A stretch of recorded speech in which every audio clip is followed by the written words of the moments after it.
They are both floating through the air, like the world's worst impression of Atreyu and Falcor I have ever seen. Hey everybody, welcome back to Pixel-Lit. My name is Kevin, alongside my good friend, Phil. What the fuck did we just read? I don't know! I don't have time. I don't have time for Hi everybody, I'm Phil. What the fuck did we read? All right, I need your help, Kevin. So on the literal level, what we read was the third Bloodborne book, Bloodborne, A Song of Crows. I might have called it A Feast for Crows in the last episode, but that's a Game of Thrones book, not... Right. Yeah. And I tell you, here's the thing.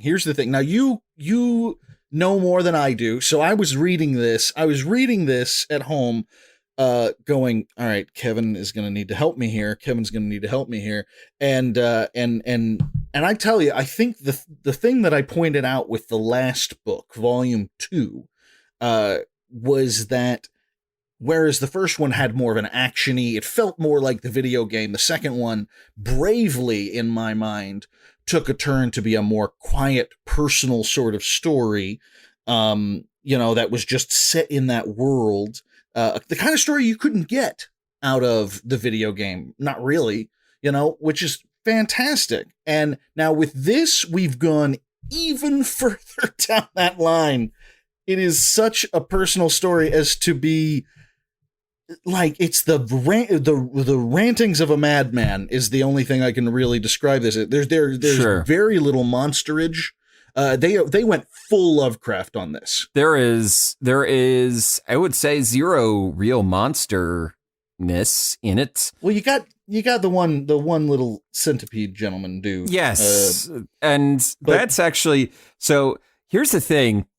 I might end up being even more confused than you are because I know Bloodborne stuff.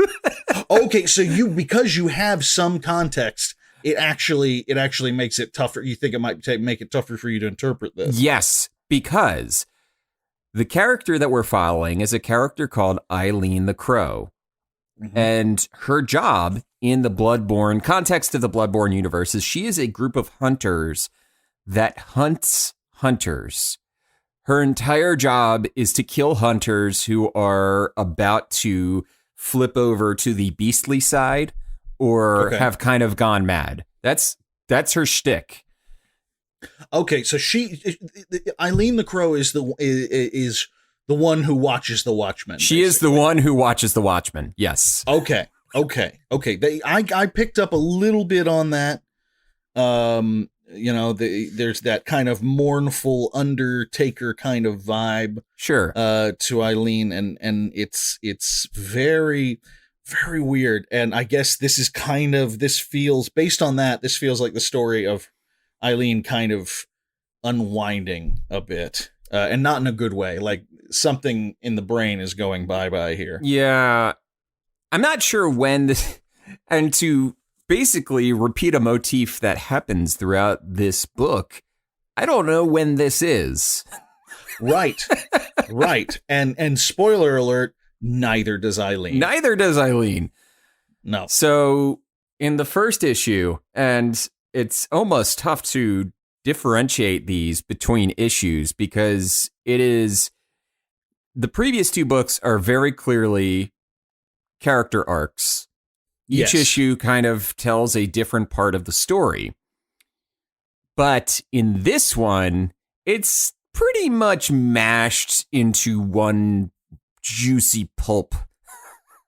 There's almost no differentiation between what's happening from issue to issue. And it could be happening in any order. The thing that the Eileen's kind of chorus seems to be, when is this? Is that what Eileen says? Yeah, she keeps asking, when is this? When is this? Questioning. It's in fact the first two lines in the entire collection. And Eileen clearly doesn't know where, they are. When they don't even always know where they are, let alone what date, what time it is. We get a lot of flashbacks, presumably flash forwards.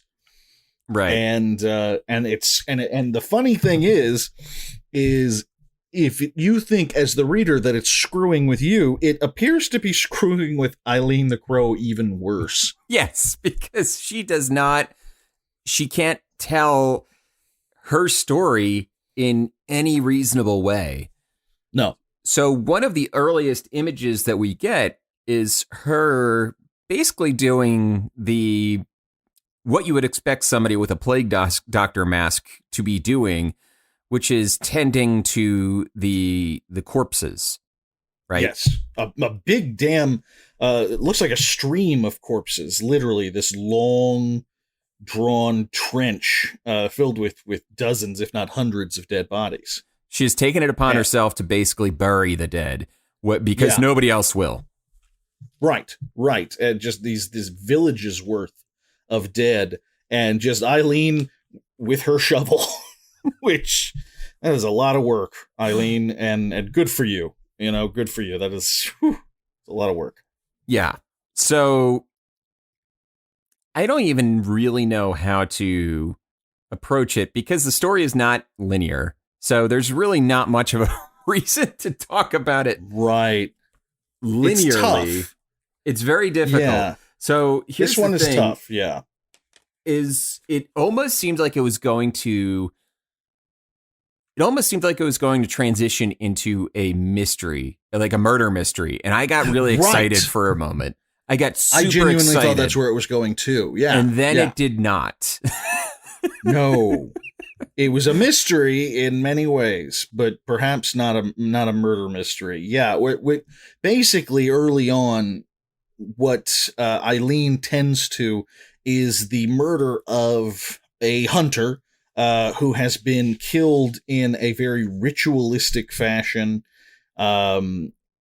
Entrails spilled out and hung up on graves in a cemetery with its head severed, and a note placed in the hunter's mouth. The note reads simply, "Consciousness is a lake," which to me felt a little, what do you call it? What is that time is a flat surface kind of thing. It's circular. Yeah. That immediately is what came to mind. And based on the fact that we are going backwards and forwards in time throughout this book, that is almost certainly the point. Right. So she sees this note and then she immediately flashes back to what I assume is her childhood, where her and her friend are out on a frozen lake and her friend falls through the ice and dies. Right. We get some Junji Ito Uzumaki stuff happening here. Right. we get a flashback to and this kind of makes sense as far as flashback's concerned. Eileen remembering a ritual, what seems to be a ritual slaughter of a cow that has its entrails pulled out much in the same way that the dead hunters were. Right. Yeah.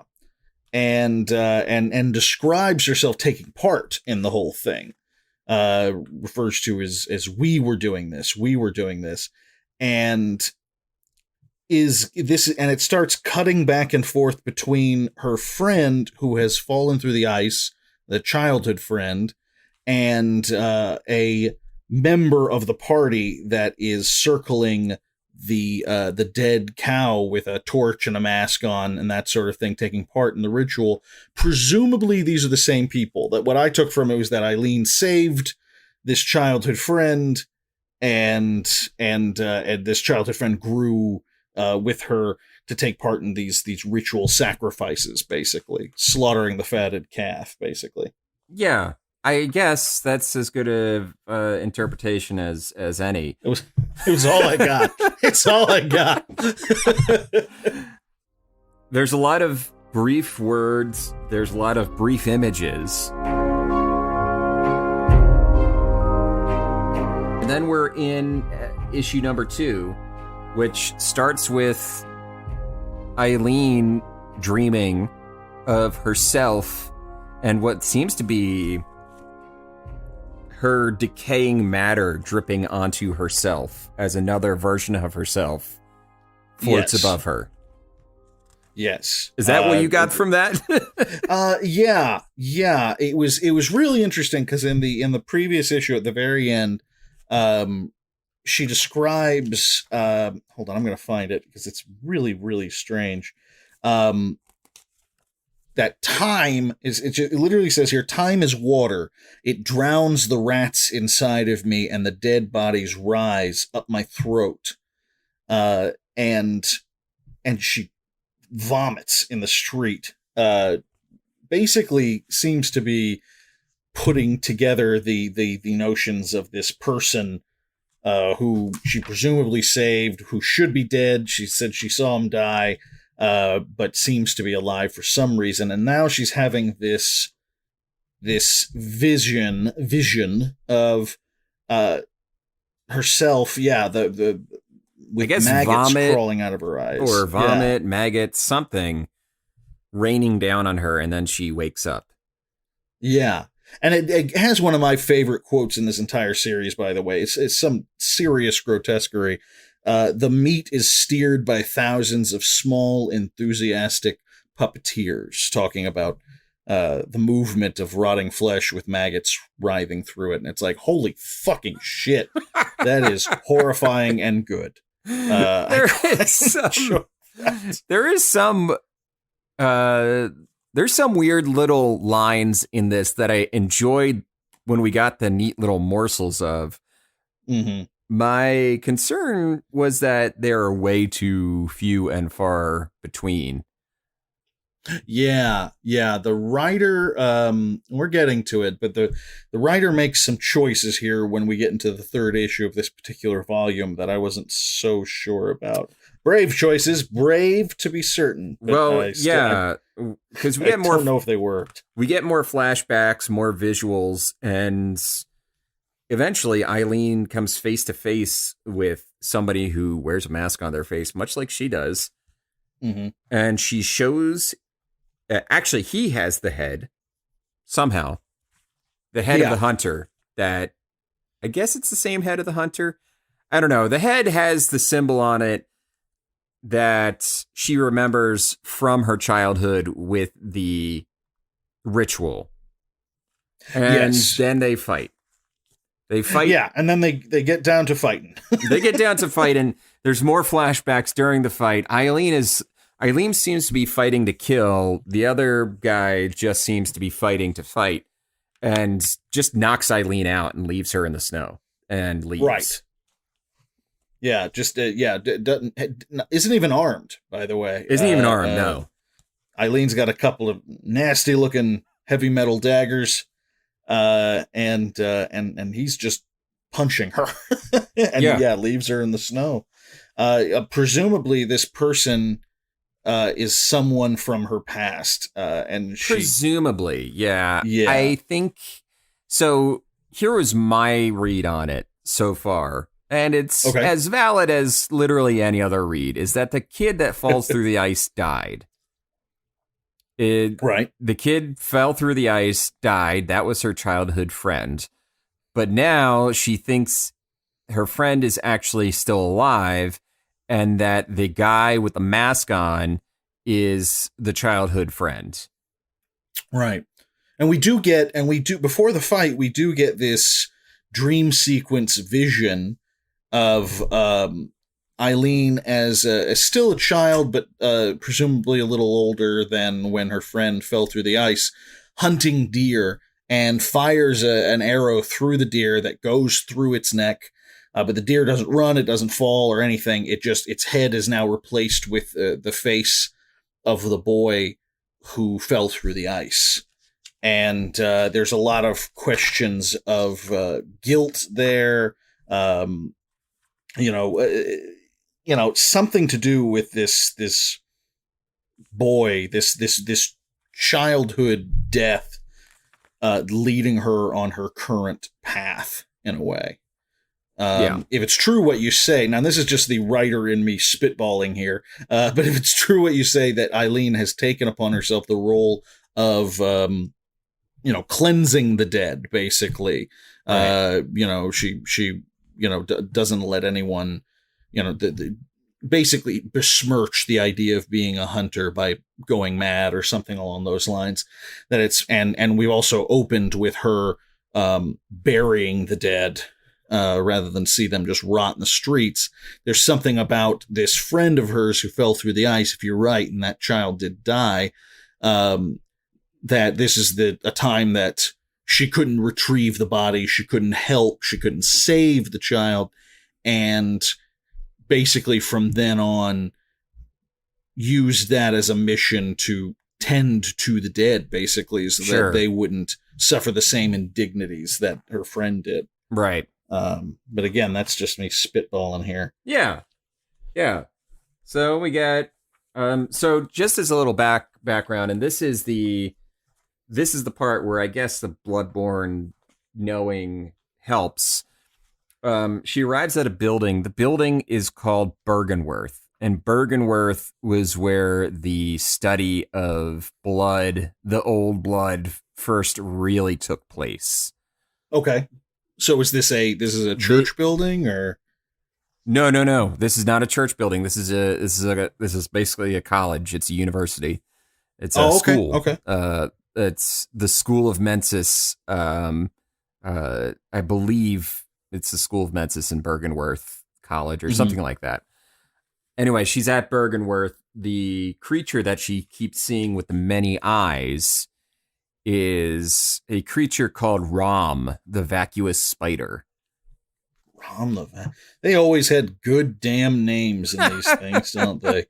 Now, for those of you who are listening who haven't read the comic or are like me who haven't played the game, let me go ahead and describe Rom to you. Rom is I wouldn't call Rom a spider, but Rom's got kind of a long, weaselly shaped kind of body with dozens of long spidery legs, admittedly. Sure.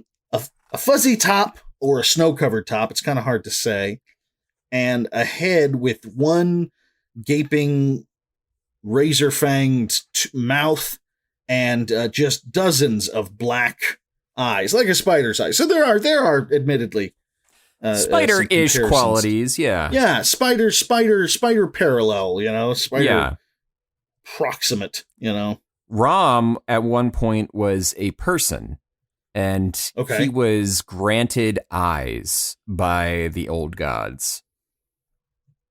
And how? Yes. Yeah. Rom wanted eyes. He got his damn eyes. He got his damn eyes. Oh, Rom. Yeah. Rom. And I will say that does seem to be a theme in the book, because we never get a good look at Eileen's eyes behind the crow mask, the plague mask that she wears. It's just gaping black, but we do get flashbacks to the eyes of the childhood friend. They're these wide open eyes as they drown, and then the other hunter that she fights, who beats her up and leaves her in the snow, wears a mask that's kind of like a plain cherubic almost kind of mask, just a plain boyish face, which immediately calls to mind a comparison to the boy dying in the lake, and that person's eyes you can see as well.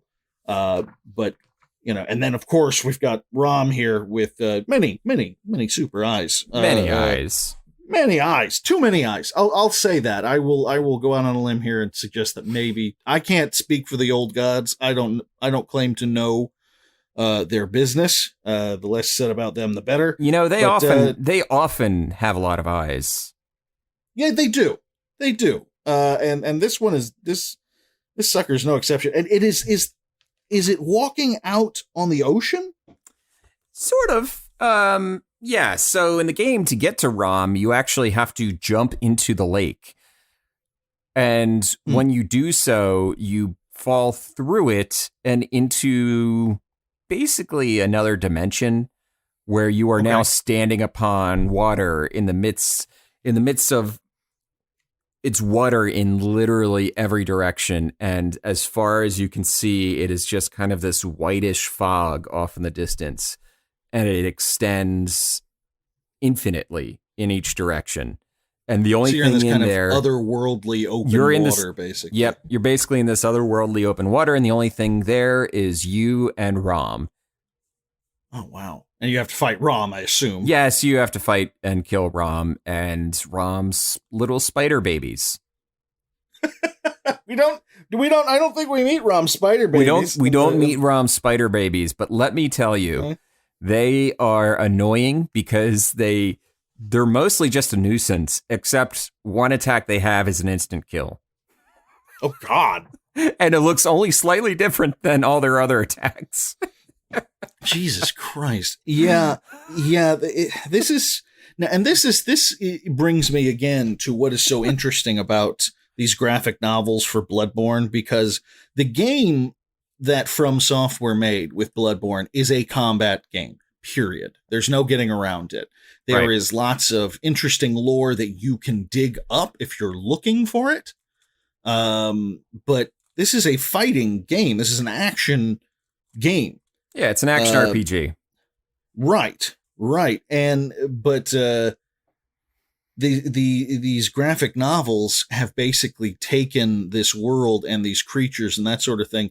And Rom, who in the game basically only exists as another horror to fight, now plays this kind of different role, much in the same way that, what was the fucking nasty beast that was fought in, that was the blood-starved beast. The blood-starved beast. Yes. Now, while the blood-starved beast totally existed for combat in the first comic there, these are all, they've taken them and they're pulling more of a Lovecraft here with this. They exist for far more than just fucking up. Basically. Yeah, there's some sort of meaning being assigned, some sort of thematic meaning assigned to them. Mm-hmm. Rom, though, I don't know. I don't fucking know. At this point, I'm throwing my hands up because we roll into the third issue, and there is zero dialogue. There's no writing. It's for the entire issue. For the entire issue. And let me tell you, Mr. Cott, who wrote this, I have heaped praises on you for 2 podcasts now. And yes, you have. This is where you went up your own ass. Oh, so you were not impressed by this. I was not impressed, but we get to issue 3, and I'm like, all right, we're going to get something. You get nothing. You just get repeated images over and over and over again. And the editor in me cringes because I'm like, you could have gotten this effect in part of one issue. And guess what? You've already fucking done it. I was so annoyed by as I was flipping through, I was like, here's the thing. If I had bought this comic when it came out, when I waited a month for it to come out. Bloodborne, just this issue. And it's just this issue. Like, I read the previous one and was like, well, maybe the Eileen the Crow arc will turn around in issue 3, because I'm feeling it was already teetering for me for after issue 2. And I wait a month and issue 3 comes out, and I flip through that. I would be furious. Would. This is the equivalent of in a for those of you who've been to grad school, maybe you went to grad school for writing, or you took a class for writing. You know what? Just school, just college.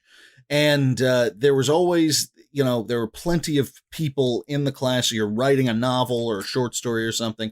And when someone, it feels like when someone loses the thread and they aren't sure what to do next, they put in a dream sequence. And I blame Twin Peaks for this. Yes. Twin Peaks admittedly did it right. Twin Peaks but just like a lot of things, Twin Peaks opened the door for a lot of far less talented people to come in and go for the Lynchian experience. I'm not as angry about this particular issue, but I also see absolutely where you're coming from. Let's just real quick. Let's just go through the imagery as it goes in this particular issue. Sure. Starting from the beginning. Starting from the beginning, we get eyes. We see the reflection of Eileen in the eyes of what is it? Rom? Rom, yeah. Rom, and then the reflection of Rom in the eyes of presumably a crow, and the reflections of the crows in the eyes of presumably Eileen the crow. And there are a couple of crows watching from a tree, and we get a closer look, and one of them appears to have pecked out one of the eyes of the other one. Right.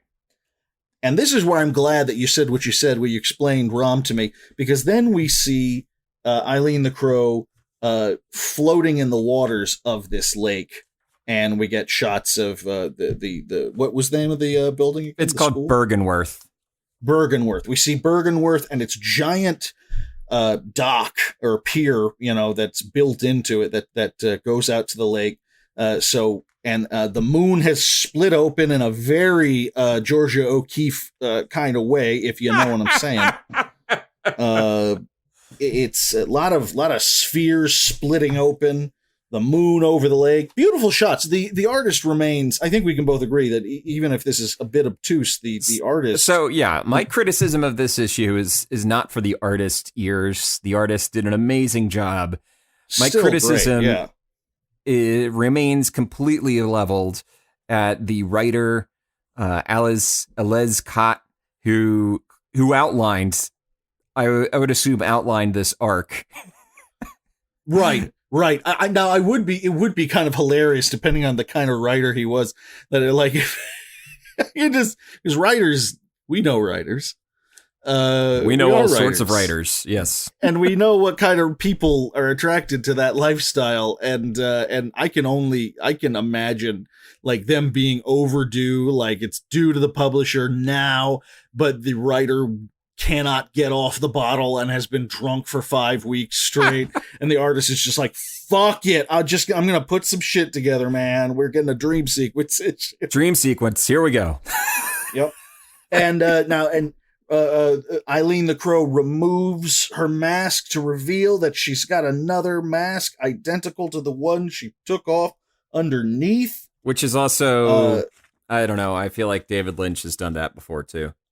If he hasn't, then plenty of other people have. Then we get a lot of let's see, 16 boxes per page here, on a couple of pages with the moon either rising or going into the lake, depending on how you look at it. The eyes of Rom, Eileen's profile floating up out of the lake again, and then finally this full 2-page shot of Eileen floating on her back underneath the gargantuan Rom the spider. They are both floating through the air, like the world's worst impression of Atreyu and Falkor I have ever seen. Rom would make a shitty Falkor. A terrible Falkor.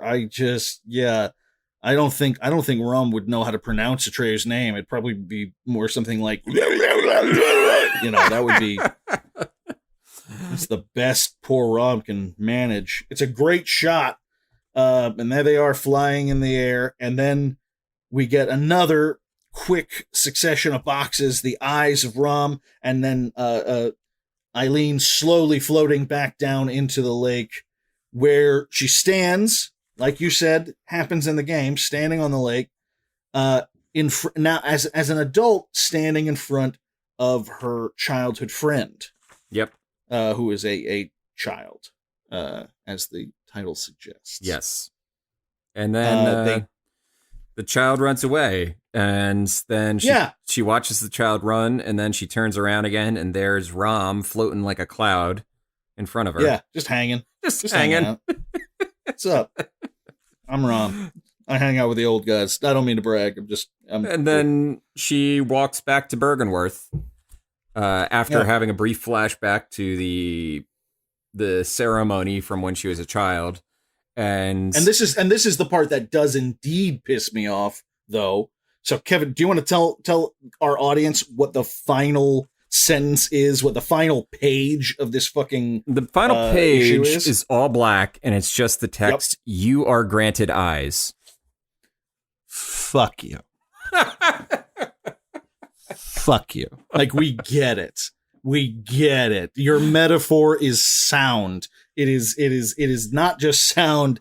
It is over-egged. Consider this pudding egged and then some. It is just like, oh my God, man. We got no eyes. I got no face. I got no eyes. Got no face. Here's this thing with a whole bunch of eyes. Here's this thing with a whole bunch of eyes. And we're floating. We're floating. We're flying. We're flying. And oops, I'm down on the lake. And oops, I still got no eyes. And oops, I'm granted eyes. The end. The end. Boom. That is the end. That is the end. That is the end of the third issue in this 4-issue The third arc. issue. And I am yeah. I was fine. Oh, were you? I was fine. You didn't sound fine, Kevin. I was fine until I realized about 3 pages in, we're like, there's nothing. This is just a dream sequence, isn't it? This is 22 pages of dream sequence. You gotta be fucking kidding me. Yeah. It was an entire issue of a dream sequence, which is just, it's just, I don't know, man. And like, it's you could do more than that. Beautifully illustrated. Again, beautifully illustrated. Artists, colorists, the lines, the inking, knocked out of the park. But the writer, Mr. Cott,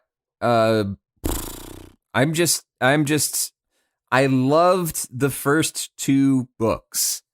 Loved them. We've had nothing but good things to say. Nothing but good things to say. They had nice little humor. This feels like it's one idea drawn out to its longest possible length and then quadrupled. Yeah. It was just like, because here's the thing. It's not that what you said, what the writer has to say here didn't need to be said or didn't require saying in any way, shape, or form. It's just there were way better methods of doing it, and it feels a little too up your own ass.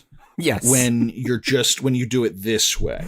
Yeah. And you've drunk your own Kool-Aid at this point. At this point, yeah, this is a little drink your own Kool-Aid moment. This is a little too precious.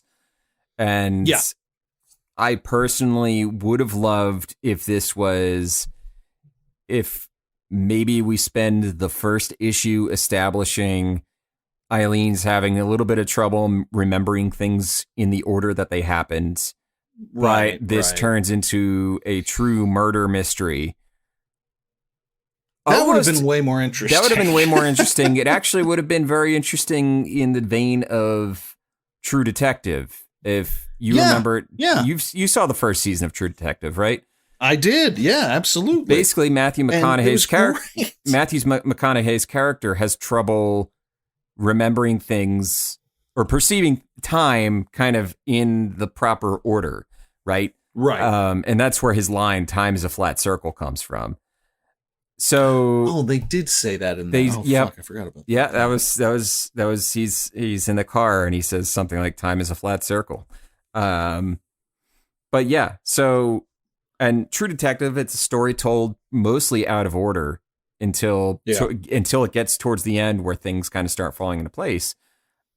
But it feels like that they were just going for something really artistic, overly artsy, but it didn't nail the fundamentals of telling a story either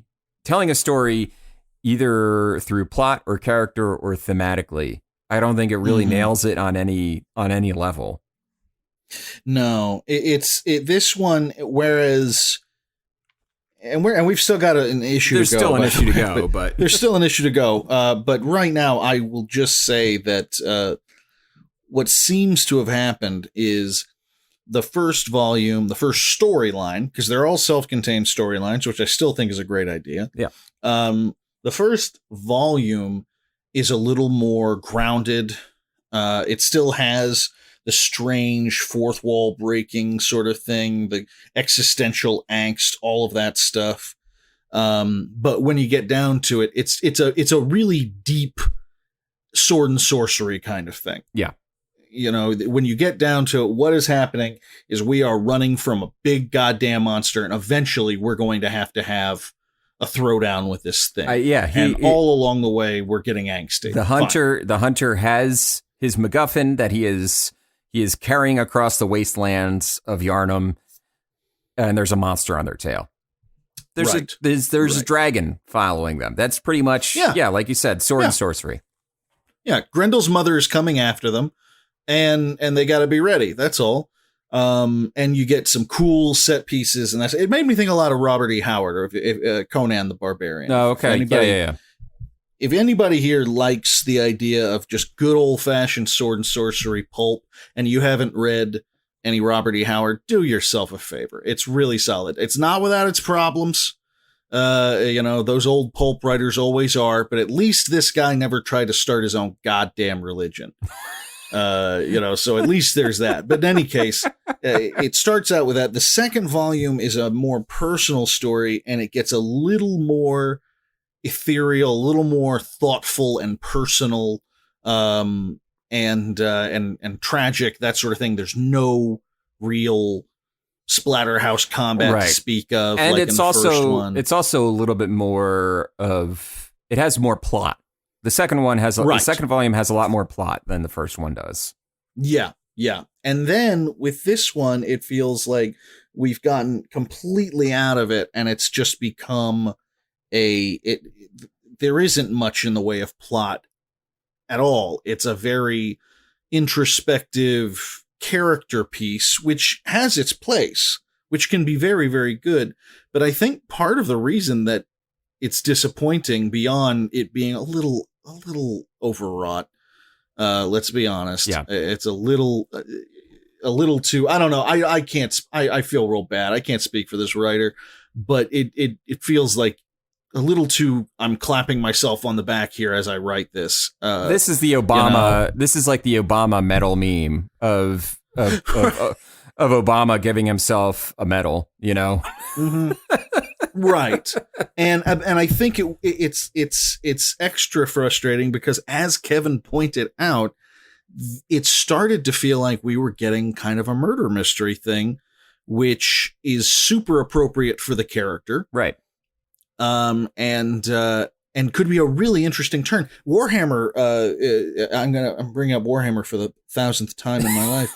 The Black Library, they do all their fiction. They've been doing fiction for the Warhammer universes since the, I think, early 80s, late 70s, something like that, for a very long time anyway. And they recently came out with a few years ago, they came out with an entire imprint that was just dedicated to horror. Now, the Warhammer, whether it's 40K or fantasy, there's lots of room for horror in there, but they've never like focused on the spooky stuff all by itself for an entire series. And they've certainly never done an entire imprint in their publishing house dedicated to just that. And then not long after that, they came out with an entire imprint dedicated to mystery. So you've got an entire series of books and short stories that are detective stories and murder mysteries and shit like that, set in the 40K or Age of Sigmar universe. And that shit's so cool. Like, that's so cool. And that's what a clever idea, because that's such a neat idea. And that's immediately what I started to think about when I was thinking those terms, where it's like, oh yeah, this could be like, he's like, think about that. Like, you got a Sherlock Holmes story in the midst of this horrifying, Lovecraftian universe. That could be neat. That could be really neat. And it's not our job to say what a writer should have written. You write your own thing, boo-boo. But That would have been better. That would have been really cool.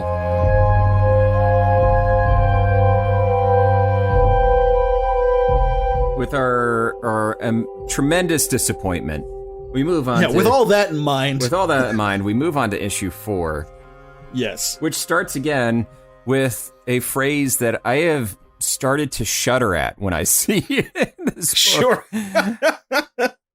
Eileen saying, "When is this?" And I'm like, I don't care, Eileen, anymore. I don't. You have driven "When is this" as a metaphorical and introspective character device. That phrase is gone. I don't care when this is. Just tell me, what are you doing? Right. Whenever you are, just tell me what you're doing instead. That's just it. That's the problem.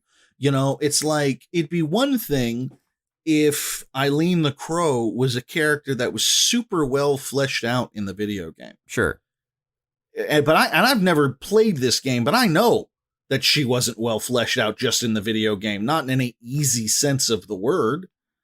Like, not in a way that you would be like, well, I wonder what she's up to right now. Right. Oh, she's having an existential breakdown. That's interesting. No, we don't know enough. Like, we don't know enough about her and where she is and what she's doing. We don't have, excuse me, drop something. We don't have the ground. It's not grounded enough for us to pull the fucking tablecloth out from under us. Sure. You have to start in some level of reality before you can go into all of this. Where am I? What's happening? Who am I? How is this all working? You can't just go straight into that, or it's meaningless. It doesn't mean anything. Yeah. It's not being compared. There's no comparison point. No, exactly. As far as we know, this is just what it is. As far as we know, this is just what Eileen's life is. And if that's the case, it's not very interesting. Right. Not to us as the reader. And what's interesting about her in the game is that she has a very distinctive accent. She is the only person that sounds, I guess she's Scottish. She has a Scottish accent in the game.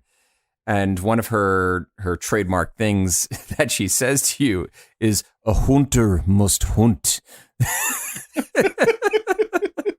But even in the game, you never get any hint that that she's really having the existential crisis that you would think about. I even looked up her lore just because I was like, this is weird. This is weird. It was a weird pairing to use Eileen the Crow for this particular story. Right. Because it doesn't seem to connect. It doesn't seem to connect with anything that you really talk to her about in the game. She is one of the only characters that is distinctly not from Yharnam. And they reference that in this book, that she is from somewhere else. She used to take part in these ceremonies when she was a kid, that it's not a Yharnam thing. She's not from here. And that's kind of cool because that now that you say that, these flashbacks to her taking part in this bloody ritual sacrifice sort of thing does smack of, if she's an outsider and what we know about the Yharnam world, like, it does have that feeling of like the Catholic Church of England versus the pagan rites of the people outside, the Scots, yes, and, that kind of thing, the Celts, right, the Picts, it has that, and I like that. Where's that story? I would have loved that story. I would have loved a flashback story of, her coming of age and, why she left there and all that. That would be fucking cool as shit. Yeah, it would be. Damn it. So we don't get that. We get... No.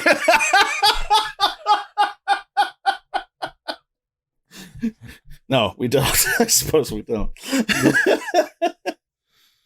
We get her returning back to Yharnam. Mm-hmm. She leaves Bergenworth. She goes back to Yharnam. And this final issue is probably the one that is told the most in the most linear format where she returns to Yarnum. She basically returns to the house. I believe it's supposed to be the house that she sees in the beginning of the dead hunter. I think. Oh, okay. I think she's returned to the house of the dead hunter. And she is looking for this masked person who may or may not be her childhood friend, all grown up, and kind of basically her lingering guilt over not being able to save her childhood friend. So she gets out onto the roof, and it may seem like I'm blowing through this, but it's basically one large illustration per page. Right. She gets out onto you get to a certain point. Yeah. She gets out onto the roof and sees this person, and she has another series of flashbacks, the drowning and all that, and she just says, "I let go." And this character, well, it's really interesting because she's on the roof, and this character, the masked man that she's been, dealing with, she drops her weapons, and just reaches out to this person. Kind of the same gesture that she did in the last issue when she saw the little boy who fell into the lake. Right. She reaches out, and the person just falls backwards off the roof, and she steps forward and she looks down, and there's the body lying in the snow. So she returns back down, and she sees the imprint, and there's no body, and it starts to snow. And she lays down in the hole that was left, and the snow fills it her completely. Yeah. And so basically, it kind of comes full circle. And that's the thing is, I don't know. I don't necessarily know how to read it. I don't think that masked person was ever there. I think it was just a visual manifestation of her grief coming back over not being able to save her friend as a kid.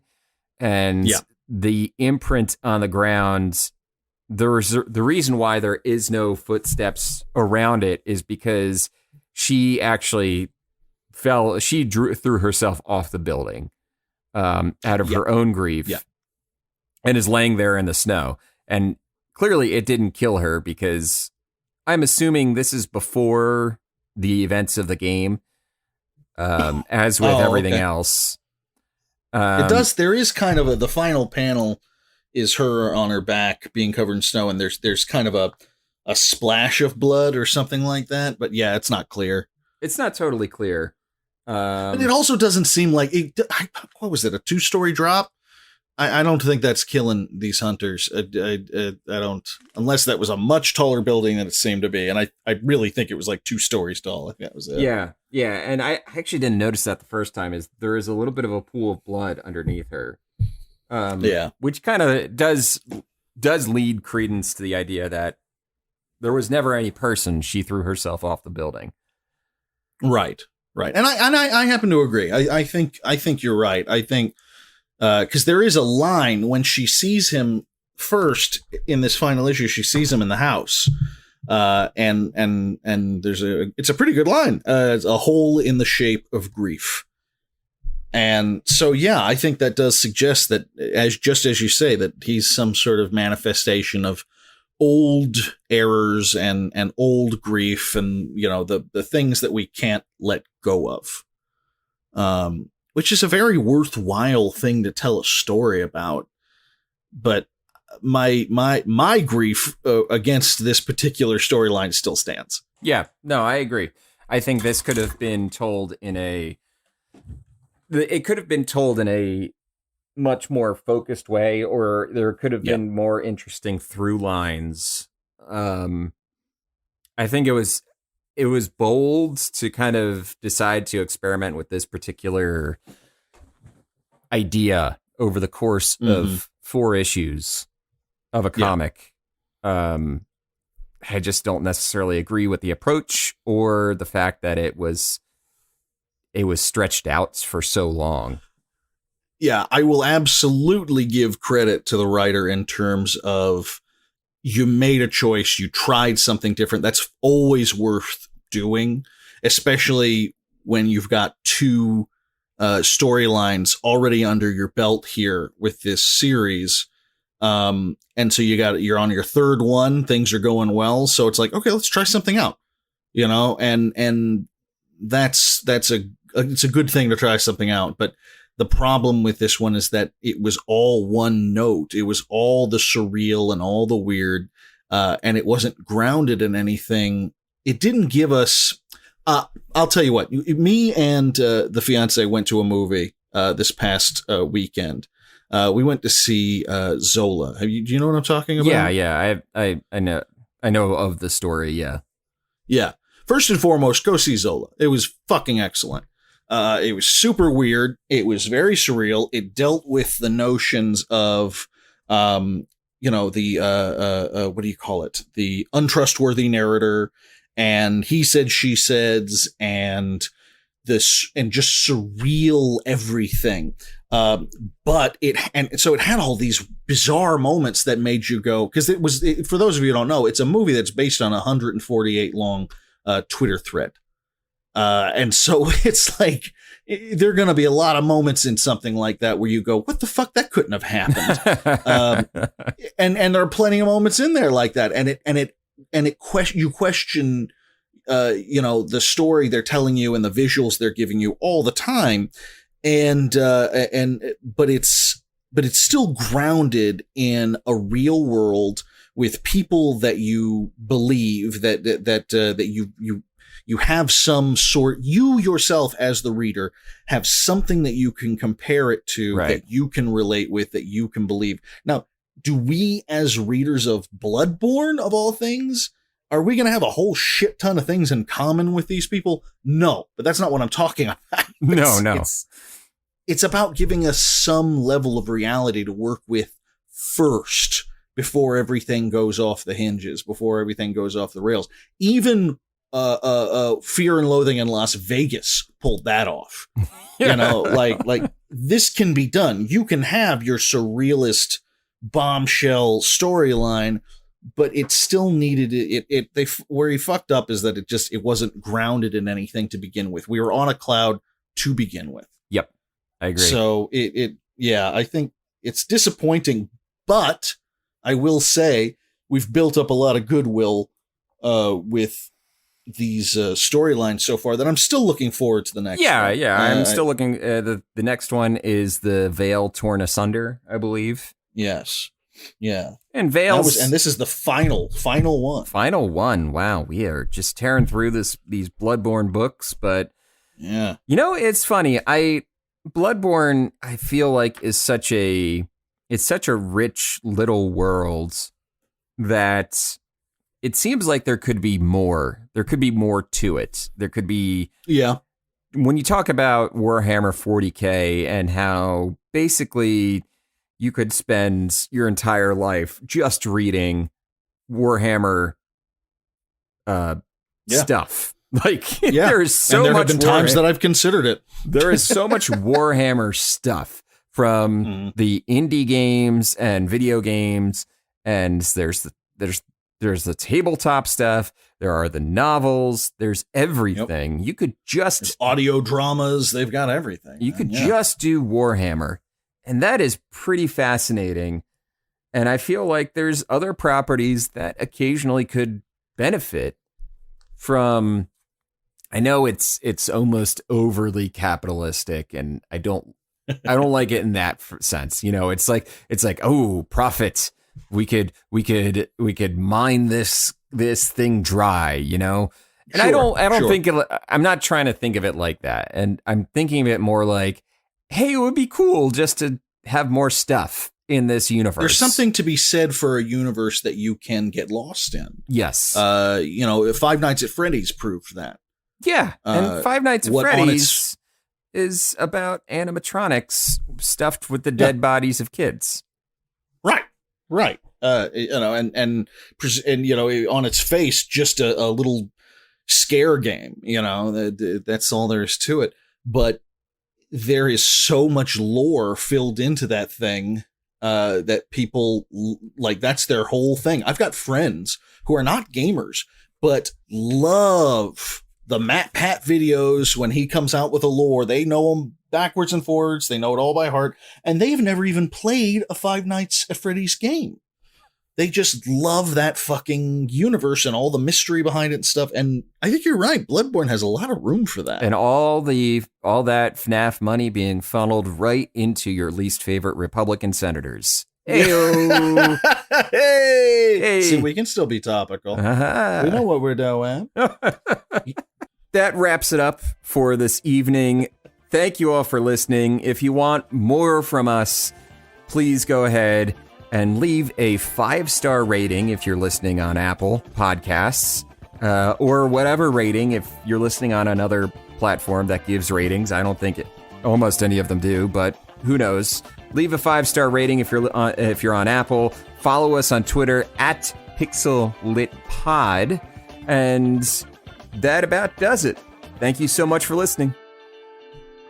Bye.